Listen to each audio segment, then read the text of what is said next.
Let's discuss.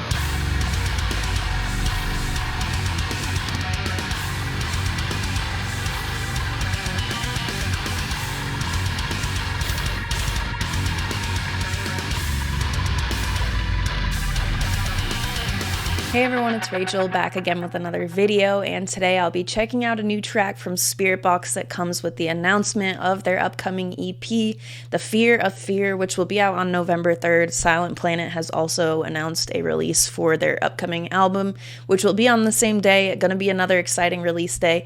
The track I'll be checking out today is called Jaded, and I have covered a good amount of this band on my channel at this point. I love SPIRITBOX. I don't really have to say that much more about them in this part at least, so I will link all of their social media, support links. There's already physical copies you can pre-order of the record, which I've already done before listening to another track off of it. The Void will be included on this. I'm interested to see whether this will take shape sort of similar to that sound or be something completely different. Regardless, SPIRITBOX really has not done anything thus far that I've not enjoyed, so expectations are high. I'm going to stop talking. We are going to get straight into it.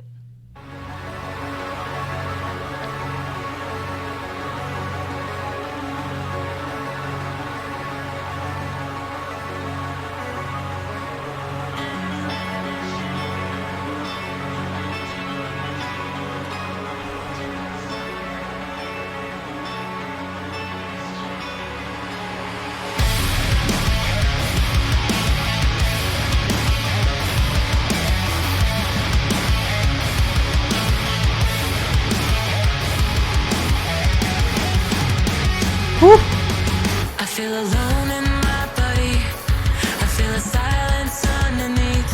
In these valleys of blood, in these rivers of rust. Shoulder all the blame again. We were locked into the end. It was violent and rough. I was never enough. But what if I was?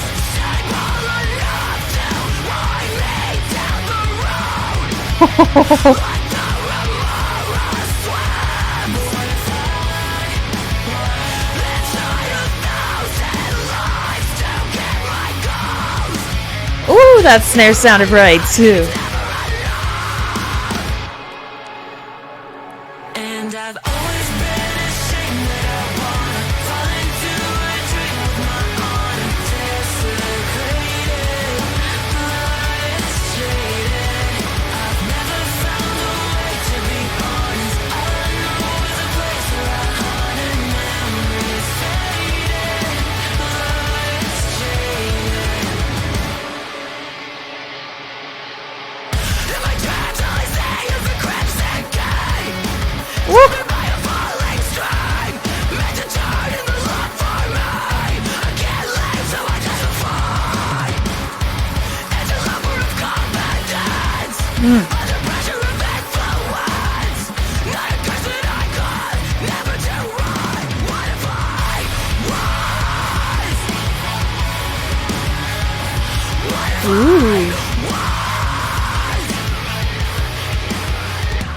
And I've always been ashamed that I wanna fall into a dream with my honor desecrated, blood jaded.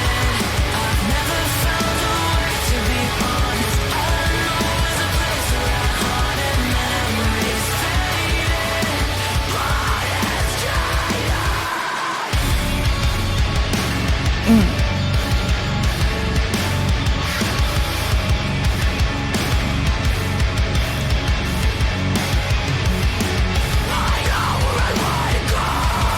But you know that it's so close, that you know it's too late this time.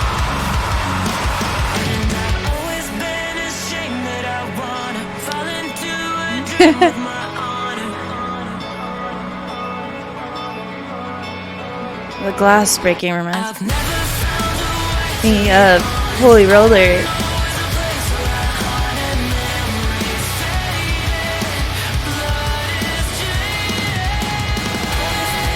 Ooh.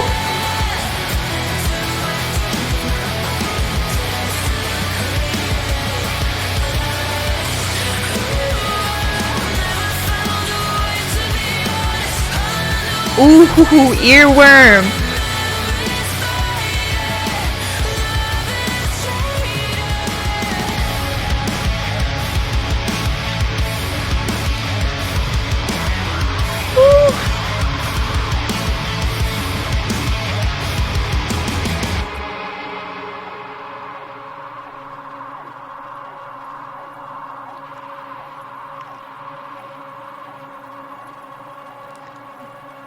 Oh.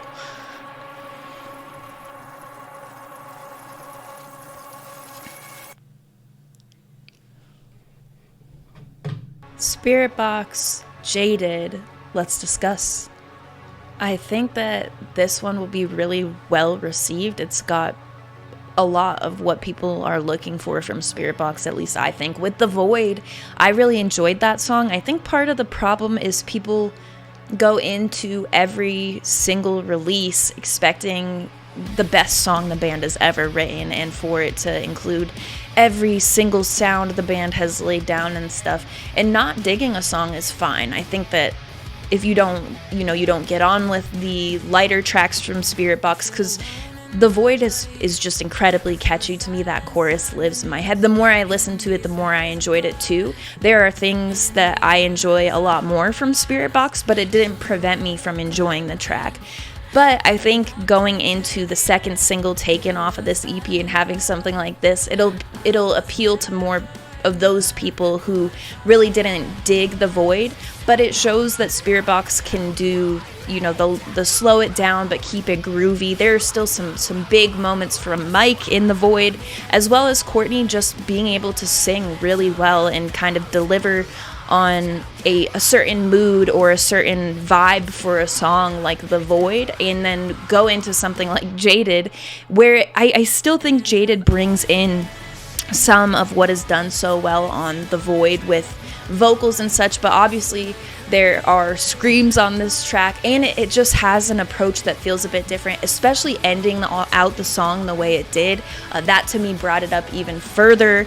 But right away from the first moment that Courtney screams, something in that tone, in some of that delivery, is reminiscent of like the self-titled stuff from SPIRITBOX for me. There's nothing that feels as proggy as my favorites off of that. Some of them are effects, things like that, but it has groove to it. It has a breath of Eternal Blue, I think, kind of a breath of their older material, and then a new chapter for them as well, which brings in a little bit of the vibe that The Void put down, and probably stuff that we have not even experienced yet, because I believe it's a 6-track EP, which I love to see. I know we've been getting a lot of Rotoscope was a 3-track EP. I'm pretty sure the Callous Dowboys, who also released a track today, Waco Jesus, are putting out a 3-track EP. So the double length of The Fear of Fear, that is exciting to me. There's room in between that to kind of find the, either go the way of The Void or this track, and then whatever comes in between those sounds as well. But for me, the delivery from Courtney, from Mike, having Zev in the band, they've filled out as well. They've, as a lot of people know, that they've replaced Bill now, and what a great fit. Not only when they do the live performance, Josh does some harmonies and stuff, so sometimes what you're hearing in the song may be Courtney's vocals, or you might get, I'm not sure, I don't think I paid enough attention on my very first listen with this track to see if there's some more harmony stuff that's not from Courtney, but there's just a ton to take in with this track, and I think it will appeal to some people who haven't really, didn't click maybe with The Void, or didn't love everything off Eternal Blue. I think this is the best. The title track off Eternal Blue is going to be a very hard bar to surpass, as well as the closing track, Constance. That one kind of holds a different space for me.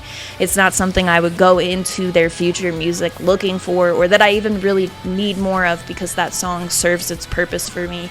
And the track Eternal Blue, having the solo and the breakdown there, stuff like that is not stuff you can reuse the same formula for on every track, but it keeps me excited about the approach SPIRITBOX will take, doing things like this track. Who knows what they're capable of. I think they've become a lot kind of a catch-all for people who don't understand, or not even necessarily that they don't understand, they don't click with SPIRITBOX's sound, and so they they hate that SpiritBox is popular. But as you're on like a larger stage or pedestal, or more people are hearing you, there's going to be more people that don't necessarily click with it, and that's fine. But kind of the like our metalcore attitude of like, oh, I don't like this and it's overhyped because I personally don't click with this. I don't think that that's really the way that things, even the stuff that catches a lot of popularity that I don't like and stuff. The big controversy of SpiritBox dropping Falling in Reverse's tour, I just don't find their music to be enjoyable, Falling in Reverse. But I don't go into places where their music is to kind of like shit all over it, because just because I don't click with it and I don't like their vocalist and whatever, it doesn't mean that I don't think that like, I think my opinion is the correct opinion, and I don't want people to enjoy this because I simply don't. Like, I think that's a lot of what SpiritBox has been exposed to, especially the last couple of years. But I just saw them play last year at Red Rocks, which was my first and the only time I've been to Red Rocks. They sold out their Eternal Blue tour and put on huge shows. So those things speak to what this band is doing, and they are catching traction and then some. That's sort of like an understatement there, and I think they'll continue to do that with this sound. They can put out tracks like The Void that are so groovy and just have this catchiness to them without really needing to go into a super heavy vocal space. But then you have tracks like this where when it is used, when the screaming is used, when Courtney, her delivery is just really special as well to me. There's something in some of the, like, the vocal patterns, some of the melodies that she's able to accomplish with her singing voice. It kind of transfers over to her screams for me. There are just some parts that hit much differently because of her delivery, and I think I'll be excited to see where else we go with that sort of sound on the EP. I will link all of the pre-orders for the EP in the description of this video, as well as the music video I used, all the band's social media. That stuff will be in the description of this video. For me, looking at these two tracks off of that we've listened to, that we've seen off of the EP thus far, The Void and Jaded, I'm really stoked for what's to come. I think I've pretty much talked over every point that I possibly can, but I loved both of the sounds. This track sticks out to me more on first listen. I love the earlier SpiritBox stuff, and I've loved a lot of moments on things like Eternal Blue, Rotoscope with Hysteria, and Sew Me Up. I need to see Sew Me Up live still. I have not seen them play that yet, and it's just got some of the biggest moments for me on, like, breakdown wise, some of the groove, delivery on riff, which Mike was outstanding on this. There's the stuff that's right up front in your face, like that very first riff, some of the riffing throughout, but then you hear like the picking. I think it might be the first, no, later in the song somewhere, but you have like that, the picking that just sounds much different, and that to me is associated almost as much as like the slides and stuff, like with Mike's guitar performance and his sound that he gets on these releases from them. Anyway, I'm kind of talking in circles at this point. I've gone over everything I really need to go over. I am very happy with this. I'm expecting this EP to do incredibly well on my list, but we will see once it comes out. As I mentioned, everything you may need will be in the description of this video, including my link tree, which will have the Patreon, my Twitch channel, the Discord server invite link. All that stuff will be in the description of this video. In that link tree, the Discord server is where the community is based for my YouTube channel. We've got a bunch of music lovers in there discussing releases like this, discussing stuff not related to music as well. So if you want to come join and check it out, that will be there. My Twitch channel is where I'm doing all my streaming now, including request streams every Tuesday. That all happens over on Twitch, twitch.tv/RachelReacts. I'm also adding in some extra streams that are not requests, but they are music related, so if you want to be notified when I go live and see what I'm doing over there, that link will be there as well. Patreon, I am offering more stuff. I'm kind of slowly but surely adding to those tiers. I offer mixtapes/playlists for tier 3 that I update every month. Various things, names at the end of the video, stuff like that. If you want to see what I'm offering there, that will also be there. As always, thank you very much for watching. I appreciate it.